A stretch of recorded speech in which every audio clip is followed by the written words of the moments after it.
இன்று சட்டப்பேரவை கூட்டத்தின் போது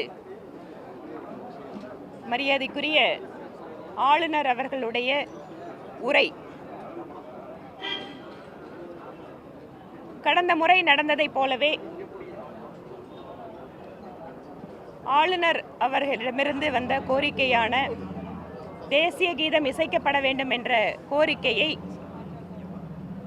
நிறைவேற்றப்படவில்லை என்பதோடு கவர்னர் அவர்கள் வெளியேறியதற்கு பின்பாக ராஜ்பவனிலிருந்து லோக்பவனிலிருந்து அறிக்கை ஒன்று வெளியாகியிருக்கிறது. நீங்கள் எல்லாரும் அதை பார்த்துருப்பீங்க. எந்தெந்த காரணங்களுக்காக மரியாதைக்குரிய ஆளுநர் அவர்கள் அந்த உரையை படிக்காமல் விட்டிருக்கிறேன் என்கின்ற விளக்கத்தையும் கொடுத்திருக்காங்க. அதனால் அதுக்குள்ள ரொம்ப அதிகமாக போக வேண்டியதில்லை. ஆனால் என்ன ஆச்சரியம் அப்படின்னா, ஆளுநர் அவர்கள் இம்மாதிரி வெளியேறி செல்வார், உரையை படிக்க மாட்டார், தேசிய கீதத்தை நாங்கள் இசைக்க போறதில்லை அப்படிங்கிற முன்முடிவுகளோடு மரியாதைக்குரிய முதலமைச்சர் அவர்கள் அவருடைய உரையை தயாரித்து படித்தார். அப்ப ஏற்கனவே மாநிலத்தினுடைய முதல்வர் அவர்கள் கவர்னர் நிச்சயமாக உரையை படிக்க விடக்கூடாது என்பதற்காகவே அதற்காக ஒரு பதிலை தயாரித்து வைத்திருந்தார்கள் என்றால், இவர்களுடைய எண்ணம் என்பது கவர்னர் உரையை படிக்க வேண்டும் என்பதாக இல்லை என்பது நிரூபணமாகிறது. அது மட்டுமல்ல, சட்டமன்றத்தில் பல்வேறு முறை நீங்க எல்லாரும் பார்த்திருக்கீங்க, எதிர்கட்சியினர் பேசுகின்ற பொழுது வீடியோ ஆஃப் பண்றது, ஆடியோ கொடுக்காம இருக்கிறது, இல்லைனா கொடுத்தா கூட கம்ப்ளீட்டா சென்சார் பண்ணிட்டு மந்திரிங்க சொல்ற பதிலை மட்டும் கொடுக்கறது. இன்றைக்கு உச்சகட்டமாக வழக்கமாக வீடியோவை தான் ஆஃப் பண்ணுவாங்க, இன்னைக்கு உங்களுக்கு ஆடியோவை கூட கம்ப்ளீட்டா கட் ஆஃப் பண்ணிட்டாங்க. பாசிசம் அப்படின்னு பேசக்கூடிய திராவிட முன்னேற்ற கழகம் இன்றைக்கு சட்டப்பேரவையில் உங்களோட நூற்றுக்கணக்கான ஊடக நண்பர்கள் முன்னால அங்க என்ன நடந்தது அப்படிங்கிறது உங்களுக்கு சொல்றது மட்டும் இல்ல, அதுல எந்த விஷயத்தையும் வெளியில யாரும் போடக்கூடாது அப்படின்னு எச்சரிக்கை கொடுக்கறாங்கன்னு சொன்னா, எந்த அளவிற்கு ஊடகத்தை பார்த்து இந்த அரசு பயப்படுகிறது என்பதை நாம் புரிந்து கொள்ளலாம். இது கம்ப்ளீட்டா பிளாக் அவுட் பண்ணியிருக்காங்க அசம்பிளி ப்ரொசீடிங்ஸ் அப்படின்னா, அப்ப எதுவுமே வெளியில சொல்லக்கூடாது, எந்த செய்தியும் மக்களுக்கு தெரியக்கூடாதுன்னு இந்த அரசாங்கம் நினைக்கிறது. அவர்களுடைய கவர்னர் உரையை இன்று நம்முடைய மரியாதைக்குரிய சபாநாயகர் பேரவைத் தலைவர் அவர்கள் படிச்சிருக்கார். அதில் இருக்கக்கூடிய பல்வேறு விஷயங்களை பற்றி எங்களோட கட்சிக்கு வாய்ப்பு கிடைக்கும் போது சட்டப்பேரவையில் நாங்கள் உரையாற்றுறோம். இன்றைய நிகழ்வை பொறுத்தவரை தொடர்ச்சியாக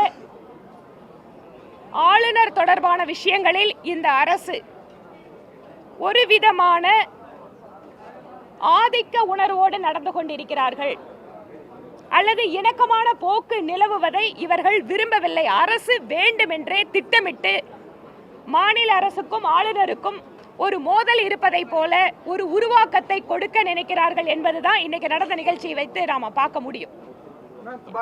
இப்ப அவரு சொன்னீங்க சிஎம் வெல் ப்ரிப்பேர்டா இருந்தாரு அப்படின்ட்டு. இப்ப கவர்னர் 9:36 இங்க இருந்து கிளம்புறாரு.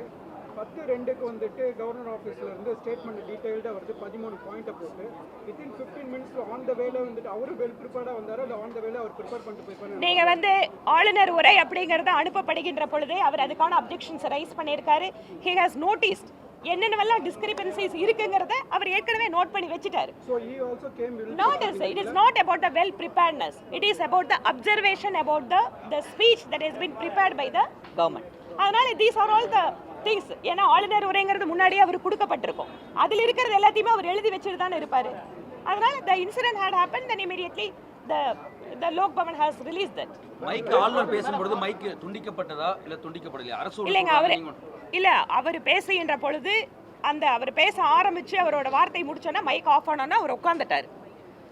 அதுக்கு பின்பாக நம்ம பேரவைத் தலைவர் அவர்கள் ஒரு விஷயத்தை சொல்றாரு, இந்த மாதிரி கான்ஸ்டிடியூஷன் படி நாங்கள் இதை பண்றோம், எங்களோட கஸ்டமரி ரைட்டு அப்படிங்கிறதெல்லாம் சொல்றாரு. ஒரு கவர்னர் அங்கே என்ன கேட்குறாரு, எந்த இடத்துக்கு சென்றாலும் அந்த இடத்தில் தேசிய கீதம் இசைக்கப்பட வேண்டும் என்பது ஒரு மரபு. தேசிய கீதம் இசைக்கிறதுல மாநில அரசுக்கு ஏன் இந்த பிடிவாதம்? மேம் கடைசியில் வந்து எண்ட் ஆஃப் த செஷன் வந்து தேசிய கீதம் பாடினாங்க. இல்லை இட்ஸ் அ ட்ரெடிஷன்.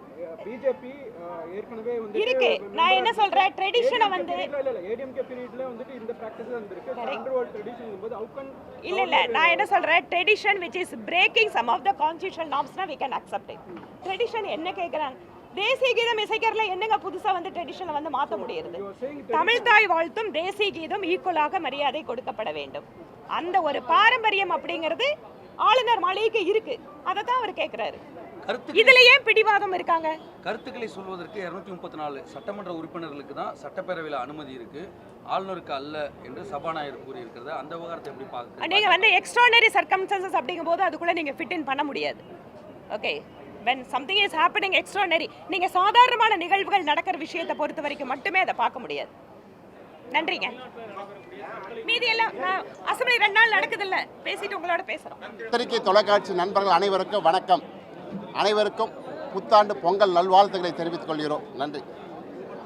இன்று இந்த ஆண்டினுடைய முதல் கூட்டத்தொடர் இன்று தொடங்கியது.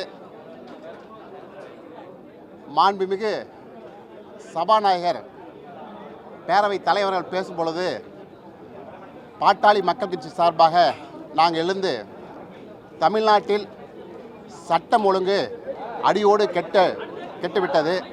தொடர்ந்து தினந்தோறும் தமிழ்நாட்டில் ஆங்காங்கே கொலைகள், கொள்ளைகள், கற்பழிப்பு, சிறு குழந்தைகள் என்று பாராமல் கற்பழிப்பு நிகழ்ச்சி தொடர்ந்து நடைபெற்று கொண்டிருக்கிறது.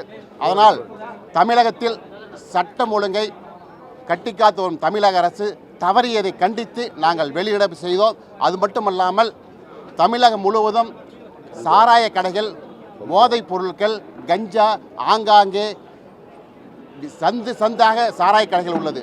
இதையெல்லாம் தடுக்க தவறிய தமிழக அரசை கண்டித்து பாட்டாளி மக்கள் கட்சி சார்பாக வெளியிடம் செய்தோம்.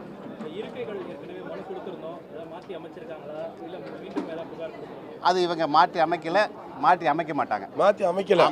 அது வந்து நாளை 23ஆம் தேதி தான் அதை கண்டிச்சு நாங்கள் ஒரே சப்ஜெக்ட் தமிழ்நாட்டில் முழுமையாக சட்ட ஒழுங்கு கெட்டுவிட்டது.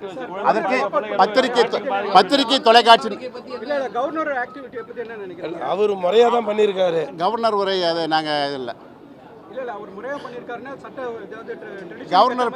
கவர்னர் அது அவர் முறையாக பேசினாரு. அது இவங்க ஆளுங்கட்சி அவங்க கோஷம் போட்டாங்க, அப்புறம் போயிட்டார். ஆளுநருடைய நடவடிக்கை சரிதான்.